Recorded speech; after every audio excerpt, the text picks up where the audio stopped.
Guys good morning. मैं कंचन YouTube के Rishabh classes में आपका स्वागत है। मैं आज आपको ऐसा क्वेश्चन बताऊंगा जो पॉइंट के रूप में है और इसके बाद जो है दोस्तों आगे मतलब ये संख्या बढ़ती जा रहा, इसे p बाई क्यू के रूप में हम कैसे व्यक्त करेंगे, है ना। ये क्लास 10 का क्वेश्चन है दोस्तों कि इसे जो है हम किस प्रकार आगे इसको p बाई क्यू के रूप में व्यक्त करेंगे। यहां पे देखिए प्रश्न दिया हुआ 0.6, नंबर 2 में दिया हुआ 0.47 और नंबर 3 क्वेश्चन में 0.001। तो ये जो प्रश्न हम लोग का दिख रहा है दोस्तों 0.6, 0.47 और 0.001, इसे हम लोग p बाई क्यू के रूप में यानी फ्रैक्शन के रूप में किस तरह से व्यक्त करेंगे। तो आइए नंबर 1 हम लोग देखते हैं दोस्तों। नंबर 1 यहाँ पे देख रहे हैं हम लोग, क्वेश्चन दिया हुआ कि 0.6, क्या दिया हुआ दोस्तों 0.6, जबकि इसमें क्या है कि इसके ऊपर में जो भी बार है मतलब जो भी दिया हुआ है लाइनिंग, वो संख्या बार बार रिपीट करता है। 0.6 के ऊपर जो बार दिया हुआ, जो लाइनिंग दिया हुआ, इसका अर्थ यह है कि दोस्तों ये संख्या बार बार आगे मतलब ये क्या होगा, ये अनलिमिटेड यानी अनंत तक रिपीट करेगा, है ना। इसीलिए हम लोग किसी भी संख्या के ऊपर क्या करते हैं, आगे संख्या को न लिखकर इसके ऊपर में लाइनिंग कर देते हैं यानी बार दे देते हैं। तो दोस्तों यहाँ पे जो 0.6 दिया हुआ है, इस क्वेश्चन को हम लोग को करना क्या है कि निम्न संख्याओं को p बाई क्यू के रूप में व्यक्त करें। सबसे पहले हम लोग मान लेंगे, क्या करेंगे दोस्तों, मान लेंगे यानी लिखेंगे कि माना कि x बराबर, क्या मानेंगे, माना कि x बराबर यहाँ पे जो दिख रहा 0.6, यही संख्या यहाँ जो बार है ऊपर में दोस्तों मतलब रिपीट कर रहा, यानी एक से दो बार और हम लोग क्या करेंगे, इसको बढ़ा देंगे। इसे मान लेंगे समीकरण 1 यानी इक्वेशन 1। क्या मान लेंगे दोस्तों, इक्वेशन 1। माना कि x बराबर जो भी हम लोग का नंबर था 0.6, ऊपर में बार का मतलब है कि वो आगे संख्या बार बार रिपीट करेगा। दो बार हम लोग क्या किया, इसको रिपीट करवा दिए, ठीक है। अब देखिए दोस्तों यहाँ पे जो नंबर था 0.6, तो जैसे हम लोग पॉइंट को तोड़ेंगे तो आपको पता होना चाहिए कि पॉइंट के लेफ्ट साइड में कुछ भी नंबर रहे या जीरो रहे, हमेशा नीचे 1 पड़ता है, और पॉइंट के बाद जितना नंबर यानी जितना संख्या रहता उतना जीरो पड़ता, यानी पॉइंट के बाद एक ही नंबर है तो कितना जीरो पड़ेगा, एक जीरो पड़ेगा। यानी 0.6 को अगर हम लोग तोड़ेंगे दोस्तों तो नीचे कितना आएगा, 10। तो आपको करना क्या, यहाँ पे जो x है ना, ये 10 को बैठा देना है, यानी यहाँ पे क्या लिखेंगे हम लोग, 10x इक्वल टू, यहाँ पे देखिए जैसे हम लोग क्या करते हैं ना, पॉइंट को तोड़ेंगे तो याद रखिएगा ये जो एक संख्या है यानी एक ही संख्या बार बार रिपीट कर रहा, ये संख्या क्या होगा ना कि जीरो के पास वापस आ जाएगा, यानी इधर पॉइंट को तोड़े तो आया 10x, और यहाँ पे एक संख्या उठ के यहाँ पे जंप करके आ जाएगा, जीरो के पास आ जाएगा 6 पॉइंट, और ये जैसा का वैसे रहेगा। यानी कि हम लोग बोल सकते हैं कि 6.666, इसको मान लेंगे समीकरण 2। यहाँ पे समझ में आ गई दोस्तों आपको, जैसे पॉइंट को तोड़ेंगे तो 10 आएगा यानी 10x हम लोग लिख दिए। पॉइंट को तोड़ने के बाद है ना क्या होगा दोस्तों कि जो संख्या हम लोग का एक ही संख्या दिया हुआ बार बार रिपीट कर रहा, वो जंप करके जीरो के पास आ जाएगा यानी 6, और ये जिस तरह से था उसी तरह से यहाँ पे रह जाएगा।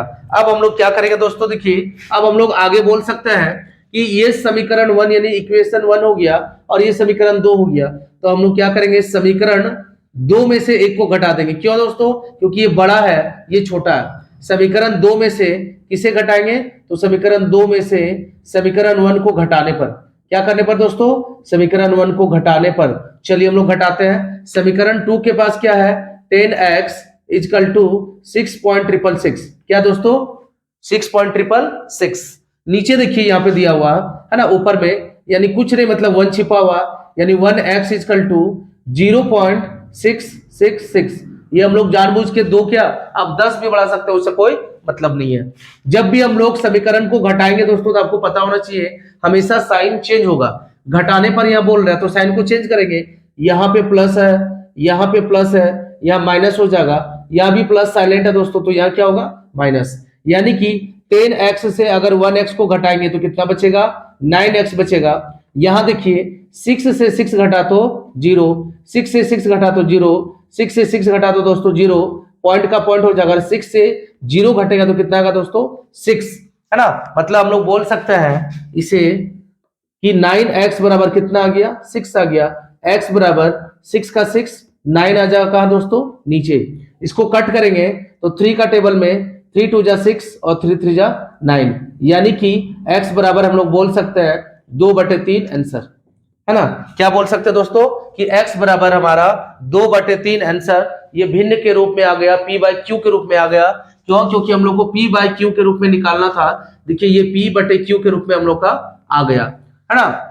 ये दोस्तों क्लास 9 और क्लास 10 में दोनों में पूछा जा सकता है, ये ऐसा प्रश्न है। यहाँ पे क्वेश्चन नंबर 1 था। अब हम लोग आते हैं क्वेश्चन नंबर 2 में दोस्तों। क्वेश्चन नंबर 2 में देखिए क्या है, यहाँ पे प्रश्न नंबर 2 में यहाँ पे 0.6 यानी 1 के ऊपर ही बार था। यहाँ पे नंबर 2 है बट यहाँ भी 1 के ऊपर बार है। इसे कैसे सॉल्व करेंगे? यानी 0.47 था। सबसे पहले हम लोग क्या कर रहे हैं, क्वेश्चन को लिख लेते हैं। यानी 0.47, ओके, इसके ऊपर में बार है तो सबसे पहले हम लोग उसी तरह से करेंगे, है ना। माना कि क्या लिखेगा दोस्तों कि माना कि x बराबर क्या है, देखिए तो 0.47, ठीक है, 47। इस 7 को हम लोग क्या कर रहे हैं, रिपीट कर दे रहे हैं 1 2 2 बार मात्र। कितना बार दोस्तों? मात्र 2 बार रिपीट करेंगे। लेकिन इसको समीकरण 1 नहीं मानेंगे, आगे मानेंगे। क्यों? मैं आपको बता रहा हूं। यहां पे दोस्तों देखिए ऐसा है, अगर 4 7 दोनों में अगर हम लोग का बार रहता तो 47 47 47 47 क्या होता, बार बार ये अनलिमिटेड यानी अनंत तक रिपीट करता। जबकि यहाँ पे 47 में नहीं है, सिर्फ 7 में है। इसका अर्थ यह कि 4 एक बार होगा और 7 बार बार होगा, है ना। 4 एक बार होगा, 7 बार बार होगा। तो हम लोग इस बेसिस पे क्या करेंगे दोस्तों कि जब 2 नंबर रहेगा या 3 नंबर रहेगा और उसके स्थान पे एक ही संख्या में बार रहेगा ना, तो हम लोग क्या करेंगे, सबसे पहले आप याद रखिएगा यहाँ पे जो 0.47 है, क्या दोस्तों 0.47 है, तो पहले बार वाला को छोड़ दीजिएगा और इसको हम लोग तोड़ेंगे पॉइंट को। यानी कि पॉइंट को जैसे तोड़ेंगे तो मैंने आपको अभी बताया कि पॉइंट से पहले लेफ्ट में कुछ भी रहे 1 मानना है, पॉइंट के बाद जितना नंबर रहेगा उतना 0 मानेंगे। मानेंगे, क्यों नहीं मानेंगे। लेकिन यहाँ पे जो संख्या बार बार रिपीट कर रहा है, इससे पहले एक ही संख्या को लेंगे, इसको 4 को, यानी आएगा क्या 10। यानी कि हम लोग बोल सकते हैं x के जगह क्या लिखेंगे दोस्तों, 10x लिखेंगे, है ना। क्या लिखेंगे, 10x लिखेंगे। और यहाँ पे क्या था तो 0. देखिए 4777 ये रिपीट कर रहा, इसको मानेंगे समीकरण 1। क्या मानेंगे दोस्तों, उसको मान लेंगे समीकरण 1। अब देखिए यहाँ पे क्या करेंगे, पॉइंट को जैसे तोड़ेंगे फाइनली, तो पॉइंट के बाद 1 2 यानी 2 वर्ड है। पहले एक वर्ड को लेना था क्योंकि यहाँ पे बार नहीं था, इसलिए एक वर्ड को लेके हम लोग यहाँ पे 10x मान लिए। अब क्या करेंगे ना, अब यहाँ पे दोनों वर्ड है, यानी पॉइंट के बाद फाइनली देखेंगे 2 वर्ड है, यानी 2 वर्ड को तोड़ेंगे, है ना। पॉइंट को तोड़ेंगे तो 2 वर्ड के बाद हम लोग कितना 0 पड़ेगा, 2 संख्या, यानी 100। 2 संख्या के बाद हम लोग क्या पड़ेगा, 2 0 पड़ेगा, मतलब 100 हो जाएगा। इसका अर्थ यह कि 10x के जगह हम लोग क्या लेंगे, लेंगे 100x। लेकिन यहाँ पे देखिए दोस्तों, जैसे हम लोग 10 को तोड़े थे ना, यानी एक संख्या को तोड़े थे, तो यहाँ पे सॉरी थोड़ा सा यहाँ क्या होगा कि यहाँ पे 4 उठ के आ जाएगा। देखिए यहाँ पे थोड़ा सा देख लीजिए, यहाँ पे जैसे हम लोग क्या किए थे अभी कि बोले थे ना कि एक में आपका बार है, 0.4 को तोड़े तो 10 आया। यहाँ पे 10 लेंगे ना तो ये जो 4 है ये जंप करके कहाँ आ जाएगा, 0 के पास आ जाएगा। दोस्तों यहाँ पे थोड़ा सा मिस्टेक हुआ था, यहाँ पे क्या हुआ था कि 0 जंप करके आ जाएगा। यहाँ पे जब दोनों वर्ड को लेंगे दोस्तों तो 2 0 पड़ेगा, मतलब 100x। इसका मतलब है कि यहाँ पे क्या लेना होगा हम लोग को, यहाँ पे 47 का जब दोनों वर्ड को लिए, 2 0 लिए तो दोनों वर्ड लिए, यानी दोनों वर्ड यहाँ पे आ जाएगा। यानी यहाँ पे हो जाएगा दोस्तों 47, है ना, 47477, इसको मानेंगे समीकरण 2। अगर आपको प्रॉब्लम है, मैं दोबारा बता रहा हूं आपको, याद रखिएगा, शुरू से बता रहा हूं। देखिए यहाँ पे 10x आया कैसे, तो 0.47 था दोस्तों। हम अभी आपको यही एक ही बात बताए कि पॉइंट तोड़ेंगे तो सिर्फ जिसमें बार नहीं है बस उस नंबर को लेना है। यानी पॉइंट को तोड़ेंगे तो 1 आएगा, बार के बाद क्या है ना। देखिए तो बार से पहले क्या दोस्तों, एक अंक है, 1 0 पड़ेगा, यानी इसको नहीं ले रहे हम लोग, सिर्फ 0.4 को ले रहे हैं। तो 10 जब लेंगे यानी एक अंक को ले रहे हैं तो 10 आ रहा, यानी 10 तो यहाँ लिखेंगे, लेकिन जिस अंक को ले रहे हैं ना वही अंक जंप करके यहाँ आ जाएगा। अगला नीचे देखिए क्या है, दोनों अंक को ले रहे हैं 1 2, तो 1 2 2 0 आएगा, मतलब दोनों अंक यहाँ पे आएगा। अब समझ में आ गया होगा कि 4 लेंगे तो 10 आएगा, 47 लेंगे तो क्या आएगा दोस्तों, 100 आएगा। चलिए इसको मान ली समीकरण 1, इसको मान ली समीकरण 2। अब हम यहाँ पे बता रहे हैं, है ना, कि समीकरण 2 में से किसे दोस्तों, 2 में से 1 को घटाने पर, क्यों, क्योंकि 2 में से 1 को क्या करने पर, घटाने पर। देखिए तो क्योंकि 2 बड़ा है, 1 क्या है, छोटा है। अब समीकरण 2 को ऊपर में हम लोग लिखेंगे, यानी कि यहां लिख सकते हैं 100x बराबर, देखिए तो क्या लिखेंगे दोस्तों, यहाँ पे लिखेंगे 100x बराबर 47 पॉइंट, है ना, 47.477 हम लोग 2 बार क्या लिए, एक्स्ट्रा लिए थे, यानी जो रिपीट किया था। उसके बाद समीकरण 1 में क्या दोस्तों, समीकरण 1 में है 10x बराबर 4.4777। यहाँ पे देखिए तो ये जो हम लोग एक वर्ड लिए थे तो एक वर्ड 4 जंप करके आया था, यानी यहाँ प्लस है, यहाँ भी प्लस है तो यहाँ माइनस होगा, है ना, यहाँ प्लस है तो यहाँ माइनस होगा। 100x से 10x घटेगा दोस्तों, क्या बचेगा, 90x बचा। यहाँ पे ठीक उसी प्रकार 7 से 7 0, 7 से 7 0, 7 से 7 0, 4 से 4 हो जाएगा 0 दोस्तों, पॉइंट का पॉइंट। 47 से 4 घटेगा तो कितना आ जाएगा, 43। कितना आ जाएगा दोस्तों, 43 आ जाएगा। अब हम लोग बोल सकते हैं कि सर इसको फ्रेश करके लिखिए, 90x बराबर क्या आएगा, 43 आएगा। पॉइंट के बदले में कितनों जीरो रहे, कोई मतलब नहीं रहता दोस्तों। 90x बराबर 43 है ना, x बराबर 43 का 43, ये कहां जाएगा, 90 नीचे आ जाएगा। ये तो कटेगा नहीं कटेगा, तो यही हमारा हो जाएगा दोस्तों क्या, p बाई क्यू के रूप में आ गया। मतलब हमारा आंसर राइट है कि x इजकल टू 43/90। अब देखिए क्वेश्चन नंबर 1, क्वेश्चन नंबर 2 हम बता दिए, जस्ट आपका समझिए होमवर्क है। क्वेश्चन नंबर 3 आप बनाइएगा, बनाने के बाद अगर आपका राइट आंसर आ जाता तो भी आप कमेंट में लिखिएगा, और अगर नहीं आता है तो डाउट जरूर पूछिएगा दोस्तों। चलिए अब अगला क्वेश्चन नंबर 2 में हम लोग आते हैं। फिलहाल क्वेश्चन नंबर 2 आने से पहले दोस्तों इसको मिटा देते हैं। क्या करते हैं, क्वेश्चन नंबर 2 आने से पहले इसको मिटा देते हैं, ताकि क्या होगा कि आपको अच्छा से समझ में आएगा, बेटर हो जाएगा, है ना। आप वीडियो को जो है रोक कर आप इसे उतार सकते हैं, कोई दिक्कत नहीं है।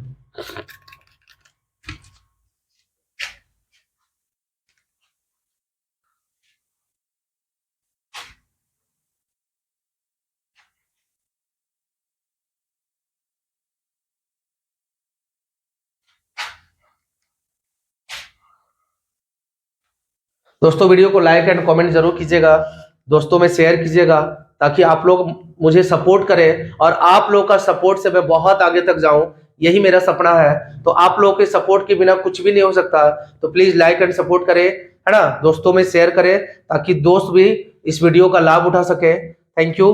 ठीक है, मैं क्वेश्चन नंबर 2 में आ रहा हूं, आप लोगों को कहीं जाना नहीं है, बस पेशेंस रखना दोस्तों, कहीं जाना नहीं है।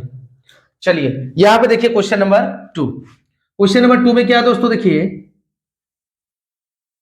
यहां पे बताया जा रहा कि 1/7 को डिवाइड करके दिखाया कि 0.142857 दिया हुआ। क्या दिया दोस्तों, 1/7 को डिवाइड किया तो 0.142857 दिया हुआ है। तो लंबे भाग दिए बिना क्या आप यह बता सकते हैं कि 2/7, 3/7, 4/7 और 5/7 या 6/7 का दशमलव प्रसार क्या होगा, मतलब कितना आएगा। आपको डिवाइड नहीं देना है, ये जो भिन्न के रूप में दिया हुआ, फ्रैक्शन के रूप में, p बाई क्यू के रूप में, बिना आपको भाग दिए हुए आपको आंसर बताना दोस्तों, कोई दिक्कत नहीं है, बिना भाग दिए ही हम लोग आंसर बताएंगे। लेकिन सबसे पहले यहाँ देखिएगा कि हम लोग का यहाँ पे उतार रहे हैं, है ना, सॉल्यूशन, यानी यहाँ से हल है हम लोग का कि 1/7 इजकल टू, सर कितना दिया हुआ, 1/7 इजकल टू दिया हुआ 0.142857, ये हमारा दिया हुआ 1/7 के बदले में। हम लोग को निकालना 2/7, 3/7, 4/7, सबका बारी बारी से निकालेंगे, कोई बात नहीं है, बस पेशेंस रखिए, है ना, एकदम समझ में आएगा। यहाँ पे देखिए दोस्तों 2/7, इस 2/7 को बस इतना आप याद रखिएगा कि सर 2/7 को हम लोग लिख सकते हैं 2 into 1/7। क्या लिख सकते हैं, 2 into 1/7। क्या नहीं लिख सकते हैं, बिल्कुल लिख सकते हैं दोस्तों। क्यों, क्योंकि 2 को 1 से गुना करेंगे तो 2 1 जाएगा 2, 7 का 7, बस ये फॉर्मेलिटी है, क्योंकि जल्दी आंसर आएगा बिना डिवाइड किए हुए। 2/7 को हम लोग क्या लिख सकते हैं, 2 into 1/7। ठीक उसी प्रकार दोस्तों अगर मान लीजिए 3/7 यहाँ पे है तो हम लोग इसको लिख सकते हैं, क्या लिख सकते हैं दोस्तों, खुद बताइए, क्या 3 into 1/7। क्यों, क्योंकि 3 को 1 से इंटू करेंगे, 3 नीचे कौन है, 7 है। तो उसी प्रकार 3/7 की जगह हम लोग 4/7 को भी लिख सकते हैं कि सर क्या हो जाएगा, तो यह हो जाएगा 4 into 1/7। ठीक उसी प्रकार लिख सकते क्या 5/7 को कि सर 5 into 1/7, है ना, और 6/7 को भी हम लोग आराम से लिख सकते हैं, क्या लिख सकते हैं कि सर 6 into 1/7। अब देखिए मैं आपको सारा का आंसर बस चुटकी में बताऊंगा, कैसे चुटकी में, देखिए यहाँ दोस्तों 2/7 था, 2 into 1/7 लिख दिए, ये 2 का 2 रहने दीजिएगा, गौर कीजिएगा, यहाँ 2 का 2 रहने दीजिए, इंटू का इंटू रहने दीजिए। ये जो 1/7 है दोस्तों, 1/7 के बदले में, 1/7 के बदले में क्या लिखेंगे हम लोग, 0.142857 को लिख देंगे। ध्यान दीजिएगा क्या लिखेंगे, 1/7 के बदले में यहाँ दिया हुआ, यानी 0.142857 2857। डायरेक्टली हम लोग गुना करेंगे, आंसर हमारा आ जाएगा। अब देखिए 2 का टेबल इधर से गुना करेंगे, लेफ्ट से नहीं राइट से, ओके। 2 6 जा 12, यानी 2 का टेबल 6 बार पढ़ेंगे तो 12 के 2, हाथ में बचा 1, 2 5 10 और 1 11, 11 के 1 है ना, 11 के 1 हाथ में बचा दोस्तों 1। 2 का टेबल 8 बार पढ़ेंगे, 16 और 1 कितना हो जाएगा 17, हमारा बचा 1। 2 दूना 4, 4 और 1 कितना हो जाएगा दोस्तों 5 है ना। 2 का टेबल 4 बार में आ जाएगा, 2 चौके 8। 2 का टेबल 1 बार में आ जाएगा दोस्तों 2। और हम लोग बोल सकते हैं सर कि पॉइंट है तो पॉइंट दे देंगे, और 2 का टेबल क्या, किसी का भी टेबल अगर 0 बार पढ़ेंगे तो हमेशा क्या आएगा 0, मतलब ये 2/7 का आंसर हो चुका है दोस्तों। अब देखिए ठीक उसी प्रकार 3/7 का भी हम लोग आंसर निकाल सकते हैं कि सर 3 का 3 हो जाएगा, बीच में हो जाएगा इनटू है ना, बीच में क्या हो जाएगा दोस्तों इनटू हो जाएगा। यहां पे दे रहा 14285 था ना, तो 14285, तो यहाँ पे आया हम लोग का 14285, सॉरी दोस्तों यहाँ पे 6 होगा है ना, 7 होगा, ये थोड़ा मिस्टेक हो गया, कोई बात नहीं है। 2 का टेबल 7 बार में 14 आ जाएगा यहाँ पे है ना, यानी कि 0.285714 आ गया। अब इसको दोबारा हम लोग लिखेंगे, 2 इंटू लिखे थे, अब हम लोग लिखेंगे 3 इंटू, यहाँ पे क्या है देखिए 0.14285, इसको हम लोग लिख सकते हैं, इंटू करेंगे आ जाएगा। 3 का टेबल कितना बार दोस्तों, 3 का टेबल 7 बार, 3 का टेबल 7 बार करेंगे 14 है ना, 14 आएगा कि 21 आएगा बताइए। 3 का टेबल 7 बार में 21 आएगा है ना, यानी 3 सत्ते 21, तो 21 के हम लोग क्या लिखेंगे 1, हाथ में बचा 2। 3 का टेबल 5 बार, 3 5 15, 2 17 के 7 दोस्तों, हाथ में बचा 1, 3 8 24 और 1 25 के 5, हाथ में बचेगा 2, 3 दूना 6, 6 और 2 दोस्तों क्या हो जाएगा 8। 3 का टेबल 4 बार में, 3 चौके 12 का 2, हाथ में बचा 1, 3 एकम 3, 3 और 1 कितना हो जाएगा 4, पॉइंट का पॉइंट देंगे। 3 का टेबल 0 बार पढ़ेंगे तो आएगा 0, यानी यहाँ पे देखिए है ना, यहाँ पे क्या आ गया हम लोग का 0.428571। ठीक उसी प्रकार से यहाँ भी करेंगे, 4 का 4 इंटू क्या आ गया दोस्तों 0.14285, मल्टीप्लाई करने पे क्या आएगा 4 सत्ते 28 के 8 आ जाएगा, हाथ में कितना बचा दोस्तों, हाथ में बचा 2, 4 पंचे 20 और 2 22 के 2, हाथ में बचा 2, 4 8 32, 2 34 के 4, हाथ में कितना बच गया 3, 4 दूना 8, 3 11 के 1, हाथ में बचा 1, 4 चौक 16, 16 और 1 कितना हो जाएगा दोस्तों 17 के 7, हाथ में 1, 4 एकम 4 और 1 हो जाएगा 5, पॉइंट का पॉइंट 0 का 0। ठीक है, समझ में आ रही है दोस्तों। अब देखिए अगला 5 इंटू क्या हो जाएगा, 5 इंटू ठीक उसी प्रकार 0.14285 इंटू करेंगे, 5 सत्ते 35 के 5, हाथ में बचेगा कितना 3, 5 5 25, 3 28 का 8, हाथ में कितना बचा 2, 5 8 40, 2 42 के 2, हाथ में बचा 4, 5 दूना 10, 4 14 का 4, हाथ में 1, ओके, 5 चौक 20, 20 और 1 21 के 1, हाथ में 2, 5 एकम 5 और 2 7, पॉइंट 5 का टेबल 0 बार में क्या आएगा 0। ये आपको खुद से बनाना है, ठीक है, ये क्या करना दोस्तों आपको खुद से बनाना है, ठीक है, ये आपका होमवर्क रहा, जो भी आएगा ये हमारा आंसर होगा। थैंक यू दोस्तों वीडियो को एंड तक देखने के लिए, और इसी तरह आप मेरे साथ बने रहे, नेक्स्ट वीडियो में बहुत जल्द देने वाला हूं। Thank you very much.